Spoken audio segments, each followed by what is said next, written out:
Assalamu alaikum wa rahmatullahi wa barakatuhu. All praises due to Allah subhanahu wa ta'ala. That is, we remind you of the importance of asking your questions that will be of benefit to the wider community, those who are listening, given that every day that we are passing by, we have many greater challenges. And just like how we have in the Quran, Almighty Allah Ta'ala reminds us, فَاسْأَلُوا أَهْلَ الذِّكْرِ إِن كُنتُمْ لَا تَعْلَمُونَ. Ask those who have knowledge if you do not know. And the first question that we would like to bring to your attention is, can you wipe over the socks with your wet hands? And this is a very famous question. Many do constantly have this issue pertaining to whether one should wipe their hands, the wet hands, over the socks. Now, when you look at this issue, you first have to broadly understand what does Almighty Allah Ta'ala say in the Quran. يا أيها الذين آمنوا إذا قمتم إلى الصلاة فاغسلوا وجوهكم وأيديكم إلى المرافق وامسحوا برؤوسكم وأرجلكم إلى الكعبين. O you who believe, when you are standing for the prayer, فَغْسِلُوا وُجُوهَكُمْ, then you should wash your face and your hands, including the elbows. وَامْسَحُوا بِرُؤُوسِكُمْ, and you should do masah over their head. وَأَرْجُلَكُمْ إِلَى الْكَعْبَيْنِ, and also wash your feet. Now this is something which one would have to understand it even from the grammatical perspective, given that in the Arabic language you have a verb followed by the fa'il followed by the maf'ul, which is the object of the verb. Now when we look at the verse carefully and we reflect on the case of the verb, meaning any word in the Arabic language would either be in a nominative, accusative, or genitive. Now when we are looking at it from this dimension, given that Almighty Allah Ta'ala in the Quran gives us the 4 fara'id of the wudu, and in this fara'id 3 are for washing and 1 is for wiping. So that is why you will note that when there is the issue concerning about the masah and passing their hands over the socks, there is a lot of discussion, because the original, and we say the Quran is reminding us that it is more about the washing of the feet, and the question is, when will it be allowed to do masah on the socks? And the other point will be asked, and the question will remain, is what type of socks would one have to be wearing for you to make masah on the socks? So there are many other relative questions that one would need to be aware of in order for you to understand the issue pertaining to wiping of the socks. So I hope you can also call in and ask your questions, but I will just want maybe elaborate on this point, given that it is very important, because if we just generally have a tendency just to wipe the socks, but we don't really make an effort to wash the feet, then really we are losing the real essence of understanding the purpose of ablution. Why does Almighty Allah Ta'ala in the Quran says, O you who believe, when you are ready for salah, then you should wash your face and you should wash your hands, including the elbows, and then you should make masah over their head, and then you should wash your feet. So 3 times it is washing, and only for your hair it is making the masah. So therefore we say we should not just make masah on any type of socks. Let's try and make that effort, remove the socks and wash the feet, and that will be the best way forward, inshallah. May Allah Ta'ala give us the true understanding of this very important issue, which generally is not taken into consideration. Yes?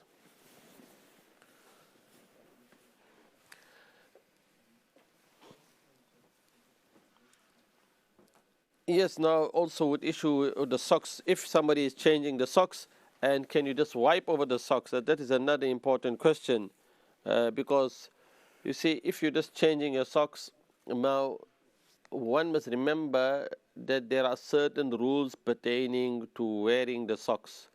If you remove the socks, then you cannot just wear it and do masa on it.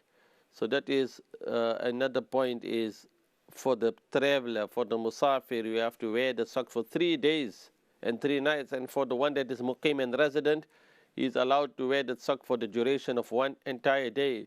The moment it says, when does your masah on the socks commence? It only commences from the very first time that you had made masah on it. Because so, in order for you to wear the socks, and generally it's preferred that it is thick socks, or if it is a leather socks, khuf, and it is so thick that water doesn't seep through it. So these are the conditions you will find mainly in books of Hanafi fiqh, where they give the certain conditions, and therefore wiping on the socks, it only commences from the time that you had made your first masah. The moment you remove it, then it is invalid. You cannot just wear it and make masah again on it. And mashallah, welcome to our special host Ibrahim Al-Itubi. Mashallah. Thank you so much. Jazakallah khairan. Can you give us a quick reminder? Yes, assalamu alaikum, brothers and sisters. So today's reminder is that the show is here every day between Tuesday and Saturday. So you can get your questions answered, inshallah, according to the Quran and Sunnah by our shuyukh, as our dear Shaykh is with us today, Shaykh Suliman Gani. So brothers and sisters, to ask your questions and get your answers, the number is the usual number, which is 0203 5150 769. Otherwise, you can use our WhatsApp number, email address, and if you're watching along on our social media, whether it's Facebook or YouTube, you can leave your questions at the comment section, inshallah. So we'll continue with our show. Jazakallah khair, Shaykh, for your answer. Our next question is going to be from WhatsApp, Shaykh, and the question is going to be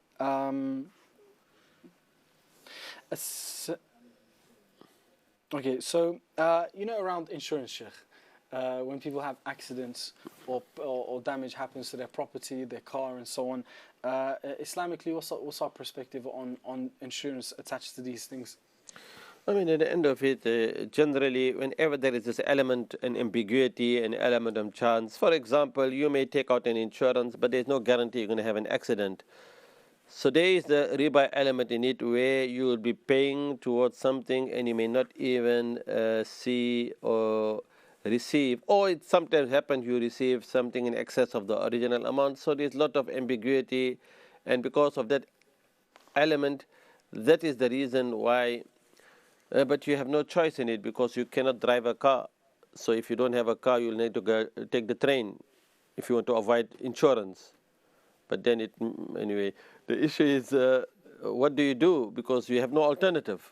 Yes, sure. You have to, in order for you to drive your car, you have to take out insurance. Yes. Otherwise, you know the consequences of driving a car without insurance. So therefore, given that it is a darura and it is a necessity, to be al-mahzurat, it overrides that which is forbidden. So in that context, it will be allowed for you to take out the insurance, and even though you may not even have an accident, but sadly it is beyond your control and beyond your the capacity to avoid it. Yes, Shaykh. What about goods, Shaykh?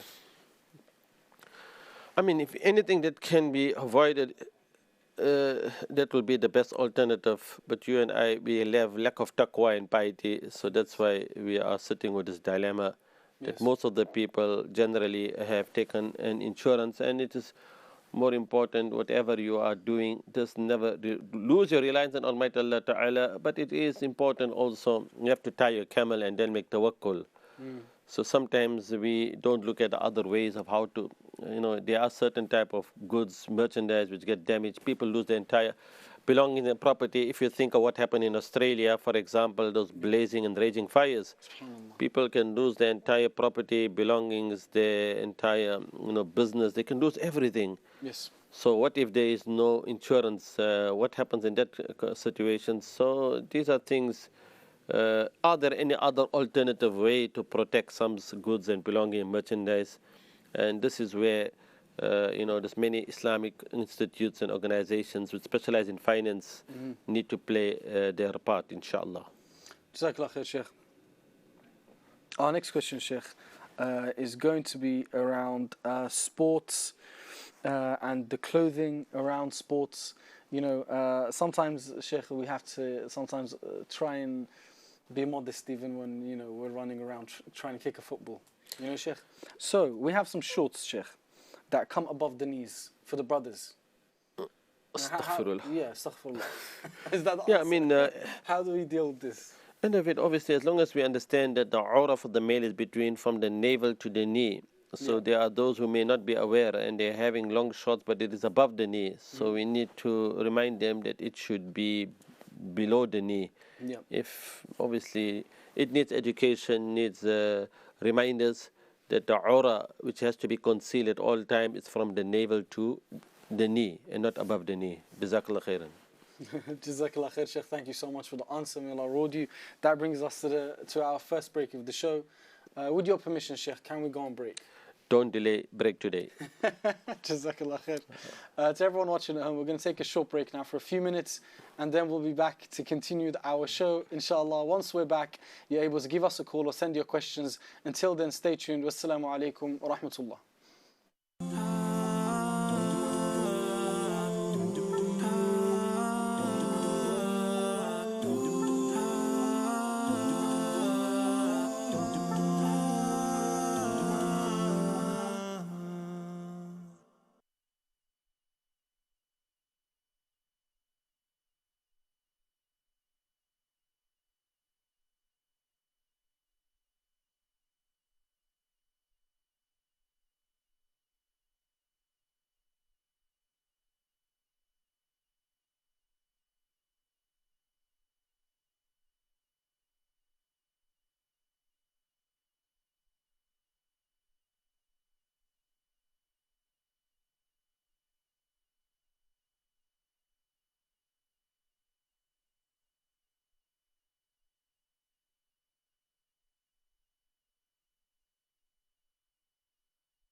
اشرح لي.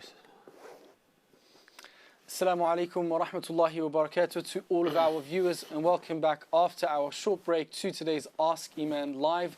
We're going to be here with you up until 8:30 today, so for the next 45 minutes, inshallah, to take your questions and get them answered by our Shaykh today, Shaykh Suliman Gani. So if you have any questions, brothers and sisters, give us a call on 0203 515 0769. Otherwise, you can send your questions to our WhatsApp number, email address, or either Facebook or YouTube live streams online, where you can leave your questions at the comment section, inshallah. So the number, one more time but a bit slower, is 0203 515 0769. Assalamu alaikum, Shaykh. Welcome back after the break. Alaikum salam wa rahmatullah. MashaAllah, Shaykh. Always a pleasure to have you back after the break. MashaAllah. Jazakallah Allah khairan. bless you, Shaykh. So our next question, Shaykh, is going to be from our WhatsApp questions, inshallah. And the question is it permissible to color grey hair with other than henna? With other than henna? Yes, Shaykh. If not, why not? Oh, okay. So that's a good question. I mean, at the end of it, yes, you just remind me my beard is getting brown and also grey, and we need to get it back into shape, inshallah. Yes, Shaykh. So you are reminding me. But yeah, that was indirect. Indirect, jazakallah khairan. But generally, you are allowed to use that henna. And, you know, there is brown henna, there is the henna that is used. But as long as you avoid using that which is black, ijtanibu sawad. But sometimes people get confused because you are using a brown color and then the beard turns black. And I've seen there's a special type of, it's called it mehndi and henna, which is used, which is permissible. And even though we see the color of the henna is it's not black at all, it is very, you know, whatever the color is, brownish, whatever. But when it's after been applied, if you see my beard next week black, then please be patient with me and understand and have good thoughts, inshallah. It is a very special henna, yes. This is, okay, got it, Shaykh. That's it. Thank you for the reminder, Shaykh. Thank you for the answer. But in terms of color, you should dye it black color. No, it shouldn't be black. You should avoid using the black color because it is very clear and explicit in the hadith. So generally it's allowed to use the henna. It's allowed to, you know, there are times where, I mean, you find even my wife, she complains that my beard is getting white and I'm not sure whether, but I look at it, it looks more brown to me. But anyway, it is permissible, but as long as you do not use the black color. But I just wanted to add, because I do know that sometimes there are certain types of henna you're using which is not black, but the beard becomes blackish. So how that happens, wallahu a'lam. Yes, got it, Shaykh. Understood. Jazakallah khair. Jazakallah khair, Shaykh. Okay, so Shaykh, is there a hadith around grey hair? I mean, generally we advise that if a person has hair becomes white, you know, or grey, then at the end of it, it is, you know, like the rahmah and the mercy for a person. There are those who even would want to let it remain naturally, have that white hair. It is a sign as you're getting older that Allah's mercy and rahmah normally would descend upon a people as we are getting old. So there are those who need that reminder. وَمَن نُعَمِّرْهُ نُنَكِّسُ فِي الْخَلْقِ. Whomsoever we become and make of age, we make him weak in stature. And there, when you're looking into the mirror and you're looking at yourself and you see those white hairs and those grey hairs, then it is also a reminder that very soon the time is coming, just like how people become of age. We all have to prepare ourselves, but sometimes you wonder and you look at somebody, he is over 75, 78, is hitting 80 years and is completely, everything is black, his hair is totally black now. How much more are we going to continue holding on to our youth, because youth fades away very quick, and that's why Rasulullah sallallahu alaihi wasallam reminded us, take advantage of your youth before old age. We all have to get old. So, you know, trying to keep ourselves and show that we look young, it's not what, I mean, the ultimate is to remind ourselves that we have a journey, and the journey of life, not everyone is going to see old age.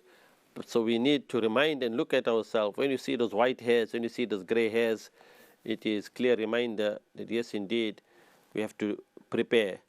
Don't delay, prepare today for the journey in the akhirah. Got it, Shaykh. Barakallah. Thank you so much, Shaykh. Okay, so with that, Shaykh, we're going to go to our next caller now. Bismillah. So, assalamu alaikum to our caller. Welcome to the show. What's your name and where are you calling from? Assalamu alaikum. Welcome to the show. Assalam. Yes, go ahead. Jazakallah khair, Shaykh. Brother, can you hear My me? question is that, Yeah. yeah. MashaAllah. My question is that what is the ruling on using creams that contains alcohol, like body creams and face creams? Okay. I believe you're calling us all the way from Pakistan, MashaAllah. Yeah. MashaAllah. Our brother's calling all the way from Pakistan, Shaykh. Yeah, so I mean, at the end of it, there is this opinion that alcohol, if you look at the verse of the Quran, إنما الخمر والميسر والأنصاب والأزلام رجس من عمل الشيطان. So خمر والميسر والأنصاب. So it's not sometimes, it's not the issue about alcohol that you are consuming it and then you're becoming intoxicated. But the Quran, in the same sentence or in the same breath, you are reading that the alcohol and the gambling and the throwing of the divining arrows or whatever, والأنصاب والأزلام رجس, all that is rijs. So if the alcohol is generally itself, if it's referred to as rijsun min amli shaitan, is it like filled from the handiworks of shaitan? Then this is the discussion. One is for medicinal purpose, there is a separate discussion about it. But one is just using it, and the alcohol, if it is classified in that category as all those, so we should avoid it completely. We need to check the ingredients. If it is alcohol and you're aware of it, then avoid it completely. So we don't know, sometimes there is a discussion of certain type of, when it goes to a certain metabolic or process and it's completely changed from one, ingredient to another, which is, it doesn't have anything of the original state that it was. That is a separate issue altogether. So I would just say generally, if in doubt, leave it out. Yes, Shaykh. It's a good way to remember it. Jazakallah If khair. in that, leave it out. Okay, so Jazakallah khair to our brother, mashallah, who called us all the way from Pakistan. We're going to move on now to our next caller. Assalamu alaikum to brother Kauthar, calling us from London, mashallah. Assalamu alaikum. Welcome to the show. How are you today? Alhamdulillah, I'm very good, brother. How are you? I'm well, Jazakallah khair. And your question? My question is, so basically in 2018, Ramadan, Yeah. I was mentally ill, so I believe I was in the state of the pen was lifted. Okay. So I missed that Ramadan. What should I do about it? Do I need to give money to charity? Do I need to fast it again? What's the process? Okay. And also for 2019, Yeah. the same condition I had, I was much better state, but I was still on medication, so I still missed that Ramadan. So what should I do for that one? And same for 2020, Yeah. I'm planning not to fast because my condition is looking the same. Yeah. So what should I do? Okay. May Allah make it easy for you, brother, and may Allah bless you for calling. Thank you so much for calling and asking your question. I'm sure a lot of our brothers and sisters can also benefit from your question. So Jazakallah khair. Stay on the line whilst our Shaykh answers your question. And then if you're happy with the answer, then Alhamdulillah. If you'd like to follow up with anything after that, then you're very welcome to. Yes, I mean, indeed, we have a situation where, firstly, as long as we understand the ruling that Ya ayyuhalladhina amanu kutiba alaykum as-siyam kama kutiba ala alladhina min qablikum la'allakum tattaqun, that the fast has been ordained upon you like how it had been ordained for those before you, so that you gain that taqwa and that piety. We have to understand that when that fasting is fard upon you, but there are times where you are exempted. فَمَنْ كَانَ مِنْكُمْ مَرِيضًا, so when somebody is ill or sick, then obviously فَإِدَّةٌ مِنْ أَيَّامٍ أُخَرَ, you have to keep that fast on days other than the month of Ramadan.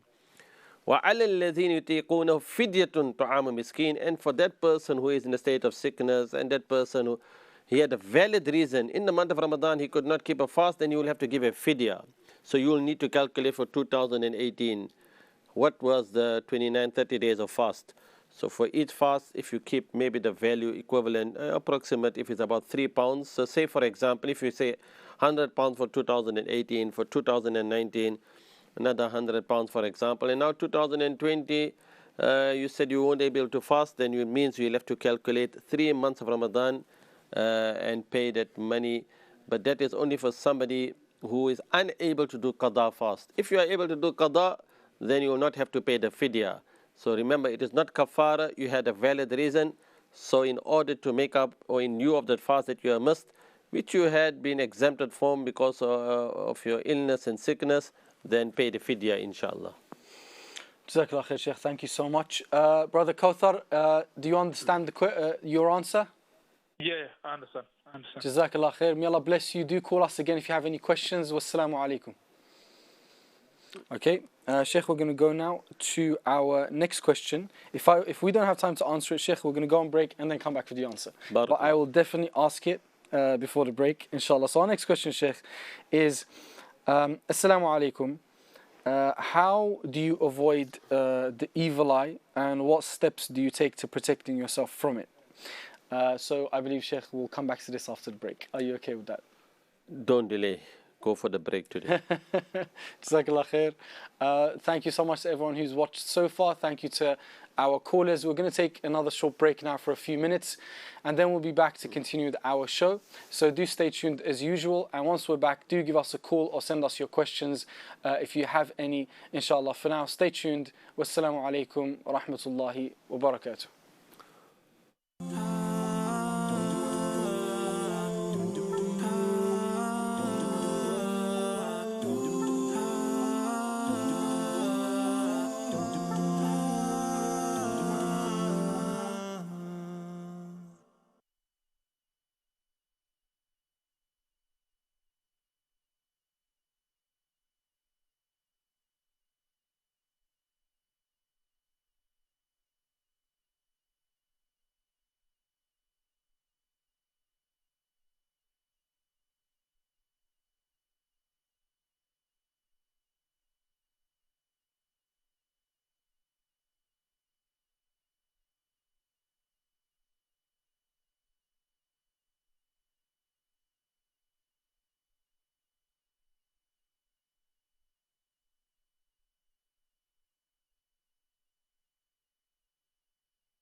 Assalamu alaikum wa rahmatullahi wa barakatuh. Welcome back to everyone watching at home to today's Ask Eman live show. We're going to be here for the next 30 minutes with you, brothers and sisters, to take your questions and get them answered for you authentically according to the Quran and Sunnah by our Shaykh today, Shaykh Suliman Gani. Assalamu alaikum, Shaykh. Welcome back after the break. Wa alaikum salam wa rahmatullah. How are you today? Alhamdulillah. How was your break, Shaykh? Alhamdulillah was short. Alhamdulillah. Okay, so Shaykh, we had a question before we went on break. Yes, the evil eye. The evil eye. Yes, please, Shaykh. Yes, indeed. What we are saying with regards to the evil eye, the dua that you should read is a very famous dua. Bismillah alladhi la yadurru ma ismihi shay'un fil ardi wala fis sama wa huwa samiul alim. So it's a very beautiful dua to read it in the name of Allah, because you are seeking refuge and using the name of Allah. Bismillah alladhi la yadurru ma ismihi shay'un, because with his name no harm will come. Fil ardi wala fis sama, in the earth and in the heavens or in the skies. Wa huwa samiul alim. So read this dua for protection from the evil eye. And also in the hadith or the dua that's for protection from the evil eye. أعوذ بكلمات الله التامة من كل شر عين ولامة. أعوذ بكلمات الله التامة ومن كل شر شيطان وهامة ومن كل شر عين لامة. So generally, if you can read this dua, inshallah, to asking Allah Ta'ala, seeking refuge in Allah with these complete words from every shaitan and also the evil or the beast, and also from the Ainin Lama, which is the blameworthy or the evil eye. Allah protect us all. Ameen, Shaykh. Thank you so much for your answer. Just a quick reminder to everyone watching at home, we're live on Ask Eman. If you'd like to ask your questions, then call us on 0203 515 0769. We're going to continue with our questions from WhatsApp. Our next question, Shaykh, is Assalamu alaikum, Shaykh. Hope you are well. I would like to ask a question regarding raising children. My son is 1 year old. What should my main focus be in parenting? Parenting is a very great responsibility. It doesn't only begin when your child is 1 year old. Really, when we're thinking about parenting, it should really be looking into the selection of the life partner, because it all begins with the mother that you are choosing, as your wife, to be the mother of your child. So most of the confusion we have is we think that really our role, responsibility, or to bring up the children after they're born, but we need to go back and look into the selection of the life partner, because the stages in the development of the fetus in the human body, that is an important, crucial matter which really is neglected. So whatever the mother does in that stage, imagine if she's reading Quran in abundance, imagine if she is doing lots of good work, that has an impact on the child. And it also has been proven medically, whatever, scientifically, that there are children who are born and they're easily able to memorize Quran, is because what was the mother doing, whatever she's listening to, whatever she's seeing, all that, because it is, something is like, it's like a part, integral, it's like a part of her body. It is only, imagine when the nafs and the ruh, ensoulment takes place. Now you are speaking about something that is developing in the womb of the mother. So 1 year old, the child, yes, that is all. It's just like the journey continues. What does the mother do? It is stages, whatever the child is listening to, whatever the child you are reading, all this will definitely have an impact on the upbringing of the children. So, I mean, it's not straightforward, but it is more about those activities that the mother, the parents, the father, what they're indulging, all that has and plays a very important, it has an impact in the later years of the child. So Allah Ta'ala make it easy. Jazakallah khairan. Thank you so much, Shaykh. May Allah reward you. Jazakallah khair for your answer. I believe we have a caller on the line. So we're going to go to our caller now, with your permission, Shaykh. Welcome. Jazakallah khair. So, assalamu alaikum to our brother Nazir. Welcome to the show. How are you today? I'm fine, thank you very much. Alhamdulillah. And you? It's a great honor to talk to the Shaykh and yourself. Millions of Muslims are getting the benefit from your show. Alhamdulillah, it's an honor as well for me to be sitting with our Shaykh Suliman, mashallah. We love him very much for the sake of Allah. Barakallah fiqh. Allah barak feek, Shaykh. So you're calling us all the way from Northampton, aren't you? I'm calling from Northampton. Mashallah. And what's the weather like over there? Fine, thank you. But my question is that Yeah, go ahead. if during the month of Ramadan, can we use the toothpaste to clean our teeth or not? Could you repeat the question one more time, Brother Nazir, please? I'm saying Yeah. when you're fasting, can you use the toothpaste to clean the teeth or not? When you're fasting, can you Use the toothpaste. Can you use toothpaste? I got it. Jazakallah khair. I heard it this time. Alhamdulillah. Thank you so much. Do you have any other questions? No, it's all right. That's fine. Jazakallah khair. You can stay tuned, inshallah, on the line. Stay on the line, and our Shaykh will answer your question. If you have any questions after that, you're very welcome to ask them, inshallah. I mean, end of it, anything that goes down the throat, and even if it's a little of water, it can invalidate the fast. So we have to be very careful, especially if you're using toothpaste and then you have to gargle your mouth, and there's great chance possibility that water will go down your throat. So you need to start using the miswak and use that alternative, because toothpaste is, at the time of fasting, it should be avoided completely. So yes, you're allowed to use your toothpaste before your fast commences, so when the sari ends. But once you have entered into the fast, then you should not be using the toothpaste because you don't, that is generally the ruling. Jazakallah khair, Shaykh. Thank you so much. Does that answer your question, Brother Nazir? Thank you very much. And then give our regards to all of your staff and everybody. And you are doing it great. Barakallah fiqh. Thank you so much. Ameen. Jazakallah khair. Thank you so much. Next, we're going to go to our sister, Sabra Azad, mashallah, on the line. Assalamu alaikum, sister. Welcome to the show. What's your question for us today? Wa alaikum salam, brother. My question is regarding fasting. Okay. 10 years ago, I stopped my monthly cycle. Before that, I missed quite a lot of fasting. I'm not really sure how to go about completing that. Can you advise me on that, please? Okay. Thank you so much for your answer. Yes, at the end of it, it's looking at the year that you had missed your fast. And this is a very important point, because there are many women, generally, month of Ramadan, they enter into the state of haid, menstruation. And there are those who don't keep fast 7 days, 10 days. It all depends how many days they don't. And then it accumulates. So sometimes years go by and they have not made qadar of it. So you need to go back to those years, and you need to start calculating how many years you had missed your fast, because you have to make qadar of it. You have to make up for those missed fasts. So try and start keeping that fast, make it a habit.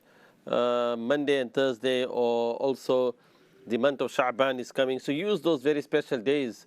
Imagine if you calculate for 5 years, and 5 years of fast. If you're calculating it, how many days of fast have you missed for those blessed month of Ramadan? So just remember, for missing that fast in the month of Ramadan, those years that have gone by, you will need to calculate it and make qadar of it. And Allah will make it easy for you. The days in winter are very short now. Keep as many as you can, but make intention of your qadar before the next Ramadan sets in. Jazakallah khair, Shaykh. Thank you so much. Sister Sabra, does that answer your question? Thank you, Jazakallah. I have another question. You can go ahead. Regarding tahajjud. Okay. What is the best time to read tahajjud? Because sometimes I get at the middle of the night and then I read tahajjud. Sometimes 5 o'clock. What is the best time to read tahajjud? Okay. You can stay on the line until the Shaykh answers your question, inshallah. So Shaykh, our sister Sabra asked about tahajjud. Yes, وَمِنَ اللَّيْلِ فَتَهَجَّدْ بِهِ نَافِلَةً لَكَ. Now when it is the night and you're doing tahajjud, now remember, normally you generally would look into the latter and the last portion of the night. So remember, your tahajjud prayer, you can continue offering your tahajjud, and in these days it's right before the beginning of your fajr time. So if your fajr begins at 6 a.m. in the morning, around there it's coming now to 5:57, 5 here in London area. If you are following the 18-degree timetable, which is the most best, obviously, when it matches with the Subh Sadiq true dawn time, you just need to know when is the beginning of your Fajr time. and before the Fajr in the last portion, you can do tahajjud at any of that time. So if you have to wake up in the night and you are doing your prayer and it is close to the beginning of your Fajr time, you can offer your tahajjud prayer during that period of time. In the winters, the nights are very long, so even if you're offering your tahajjud at around 4 a.m., 5 a.m., right up until the 6 a.m., anytime is the tahajjud time and prayer. And really, normally tahajjud, it really begins after you have completed your Isha prayer. So if somebody wants to do at night, all that is you get the reward, inshallah. Anytime you wake up in the night, you can offer your tahajjud prayer. Allah make it easy. Ameen, Shaykh. Thank you so much. Jazakallah khairan. Tahajjud prayer, Shaykh, is something, mashallah, very. I think there's a hadith that it's the honor of the believer, correct, Shaykh?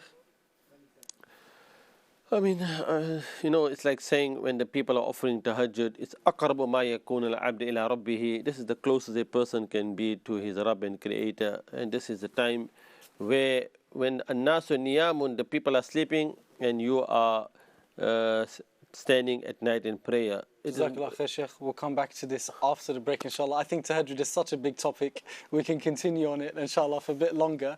But for right now, we need to go on our next break. So for everyone watching at home, do stay tuned for a few minutes until we're back. For now, assalamu alaikum wa rahmatullah.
Assalamu alaikum wa rahmatullahi wa barakatuh to everyone watching at home, and welcome back to the last part of today's Ask Eman show live, where we're going to be here for another 10 minutes with you brothers and sisters to take your questions and get them answered for you by our Shaykh today, Shaykh Suliman Gani. So if you have any questions, do give us a call on 0203 515 0769. Otherwise, you can send us your questions, our WhatsApp number, email address, and if you're watching along online on Facebook or YouTube, on the live streams we have online, you're able to leave your questions at the comment section, inshallah. So without further ado, we'll be continuing with our show. Assalamu alaikum, Shaykh. Welcome back after the break. Wa alaikum assalam wa rahmatullah. MashaAllah, Shaykh, always good to do a show with you. Barakallah feek. All right, Shaykh.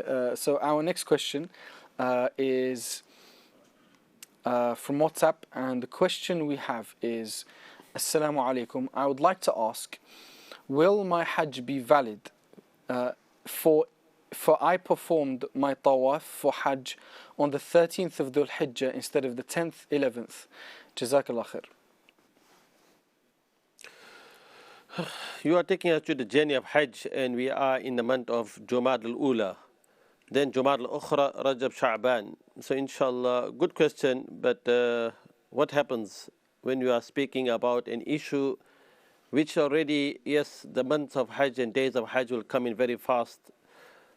13th of Zil Hijjah, generally we have a tawaf which is called Tawaf al-Ziyarah, and Tawaf al-Ziyarah commences from the 10th of Zil Hijjah, 11th of Zil Hijjah, 12th of Zil Hijjah.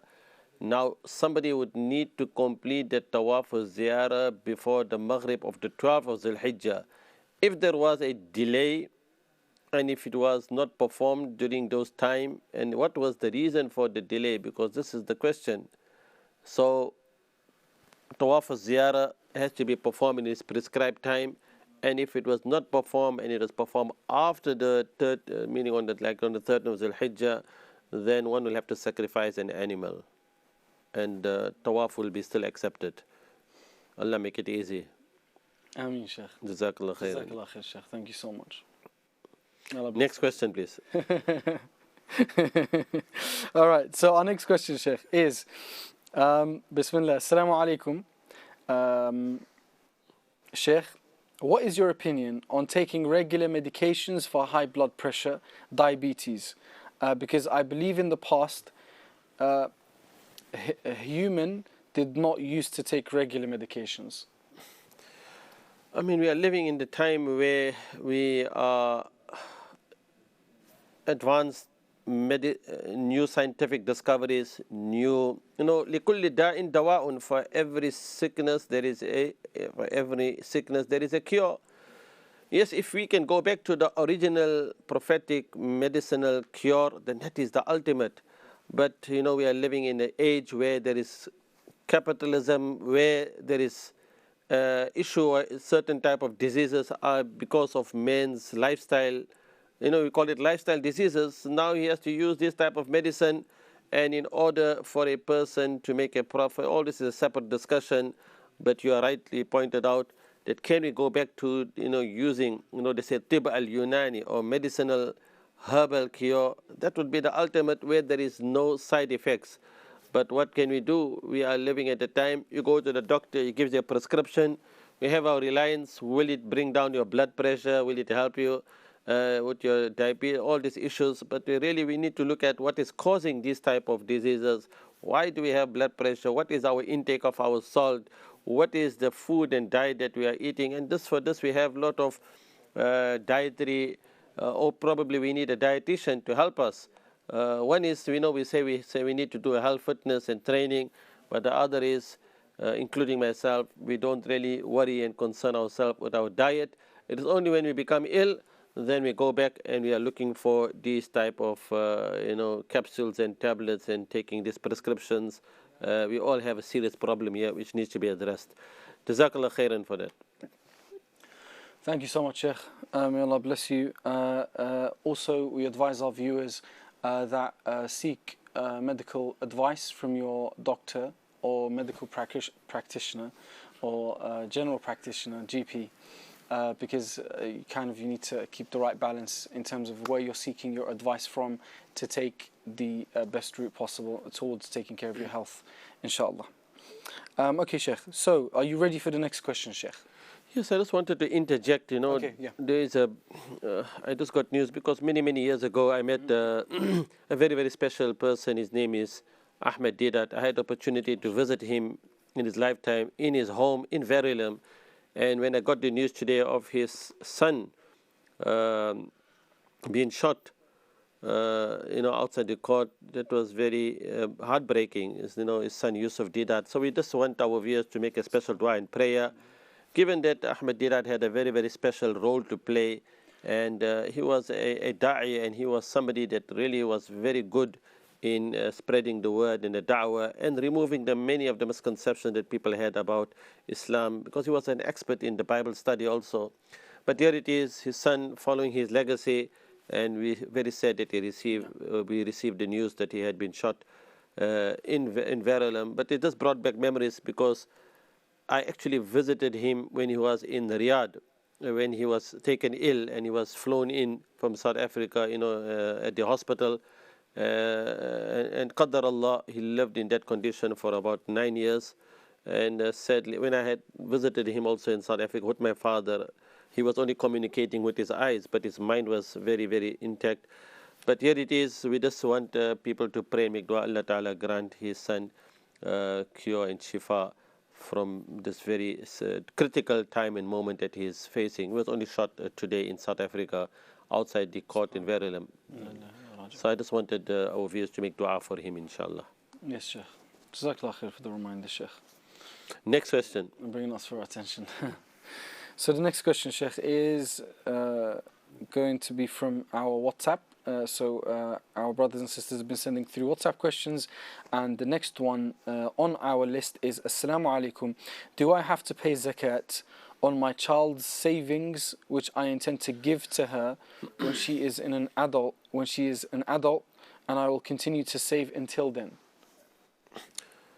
I mean, the moment somebody is an ada or somebody, you say zakat, when is it eligible? So every person who has that savings, and whatever the amount is calculated, has ownership of that amount of wealth.